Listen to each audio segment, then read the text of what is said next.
All right, guys, welcome in. Welcome back to the Money Backers, Week 2, Thursday Night Football between the Miami Dolphins and the Buffalo Bills. Before we get started, I'd like to welcome in my boy Shane Williamson back to the show. What's going on, Shane?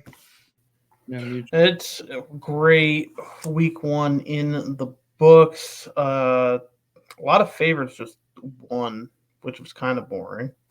But we saw some teams lay eggs, other teams outperform what they're supposed to be, and hoping for a lot more. A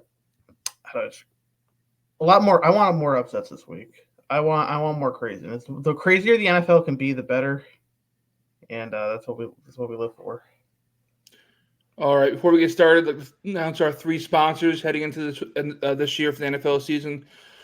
First one being, of course, PickCity.com. Been with these guys for about 4 years now. Great guys over there. Some of the best and most respected handicappers in the business. Our second sponsor being StatBets, StatBets.com. Team over at StatBets drops some of the best CLV plays in the business. You can get full access into their Discord for as little as $100 today. Head over to StatBets.com and start winning now. Excuse me. Third and final sponsor this year is going to be PlayerProfit.com. PlayerProfit will fund smart sports bettors up to $100,000 to sports bet with. All you have to do is take the challenge on their website, PlayerProfit.com.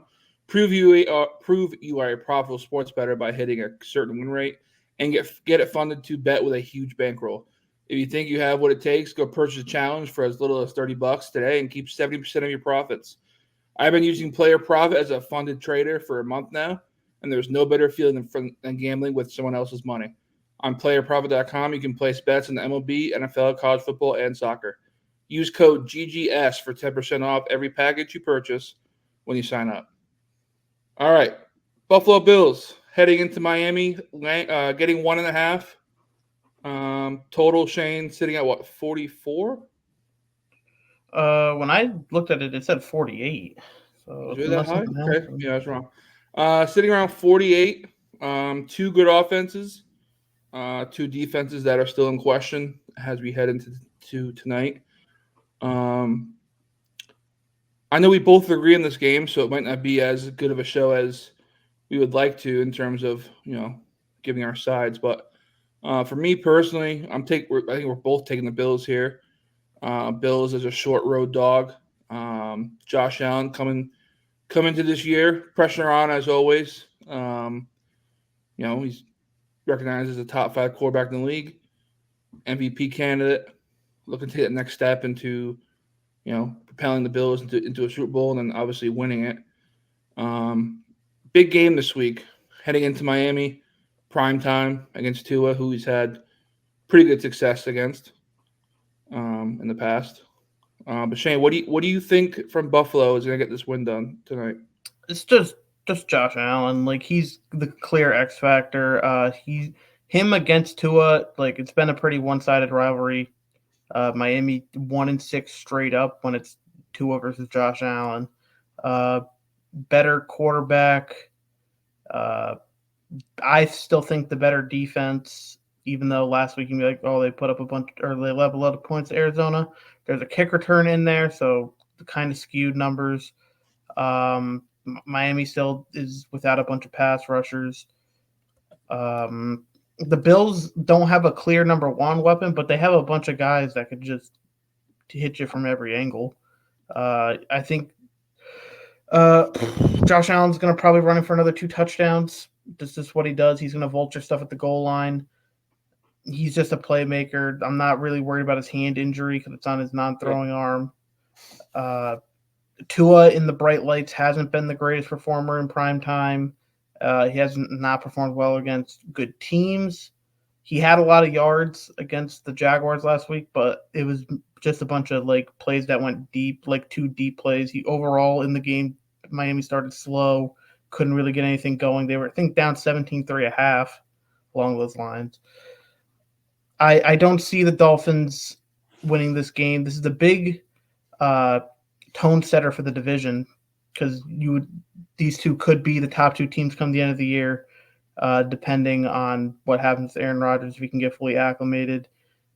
He was only. Do you see the chart for Aaron Rodgers? Like his throws throughout the entire game.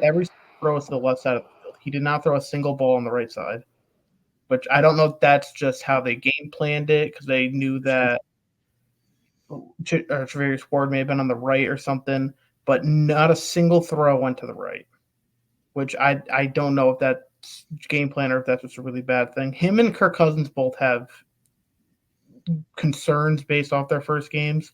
Okay, Kirk Cousins is just a literal statue now. Like they might be the most predictable team in the NFL. I'm fading the Falcons. But back to this game, it's just hard. Like the team that has the better history against the other, I'm just going to stick on that side. There's no reason for me to go opposite, so it's Buffalo. Yeah, familiar. I think more familiar coach for Buffalo here. He's been in these spots before. I don't think Tua has been in too many bright spots that have been meaningful. Josh's biggest games have come against arguably, the greatest talent we've seen against Patrick Mahomes, and he hasn't favored well in those games in terms of wins or losses, but he has showed up in those games. I expect him to propel his team tonight as well.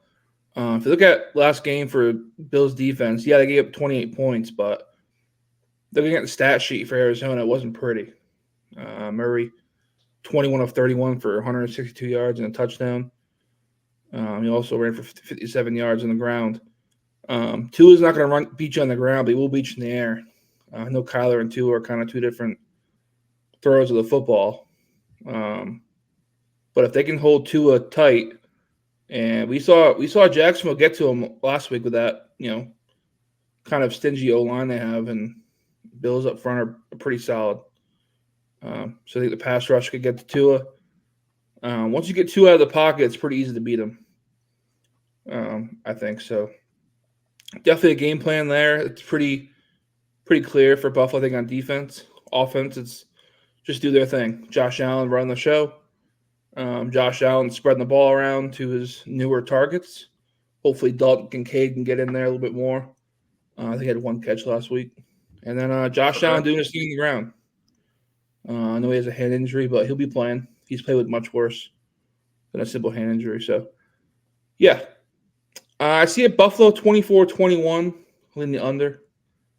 I have Buffalo by 2 or 3 tonight.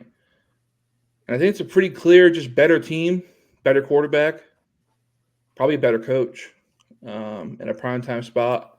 2 teams coming off week 1 wins.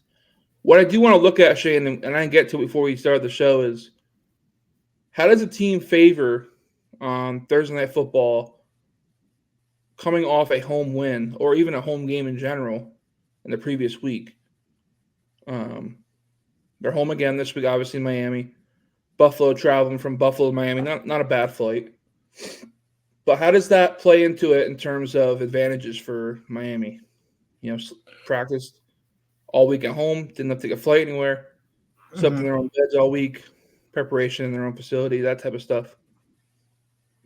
Miami's got some issues, though. Their running back room's banged up hard. Yep. Mostert's already ruled out. Achan's questionable the whole time, so he either is going to be limited or not playing. Yeah. Hopefully not a CMC situation where you get ruled out an hour before everybody thinks he's playing. Yeah.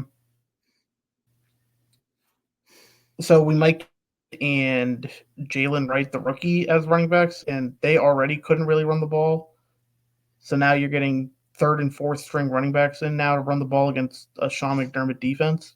Yeah. That doesn't sound good. So now that forces Tua to pass even more, and the Bills might be prepared for that. They're not going to stack the box in any way. They're just going to go back and play coverage. So a lot doesn't seem right for this Miami team. I think they escaped with a win last week. I don't think now they're facing off a better opponent, and I don't see it happening 2 weeks in a row. Yeah, if you get down 17-3 to the Bills, I think the Bills defense will secure that lead. And 2, I don't think Josh Allen settles like Lawrence did on the offensive side of the ball. You saw Lawrence get too comfortable. They stopped using the ETN in the pass game. I think Allen controls this game in general. We saw the Niners control that game against the Jets last time in prime time. I think it's similar fashion here. I think it's more about controlling the possession.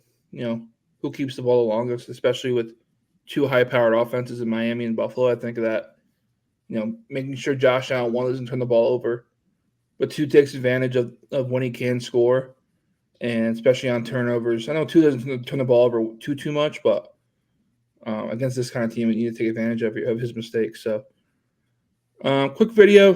Thursday Night Football. We'll be back Sunday morning, 11 a.m. to go over the Week 2 slate on Sunday. Just want to give you guys a quick video for Thursday Night Football as we head into Week 2 of the NFL season. Bills money line. If you want to take the 1.5, go right ahead. But most games will end on 1, so take the plus money on Thursday Night Football, and take the under too. This game goes under the total. Unders. Yeah. So we'll take those two for Thursday Night Football, and we'll see you guys next Sunday, 11 a.m. for Week 2 action right here on the Money Backers. Presented by Pick City, Player Profit, and Stat Bets. Thanks, guys.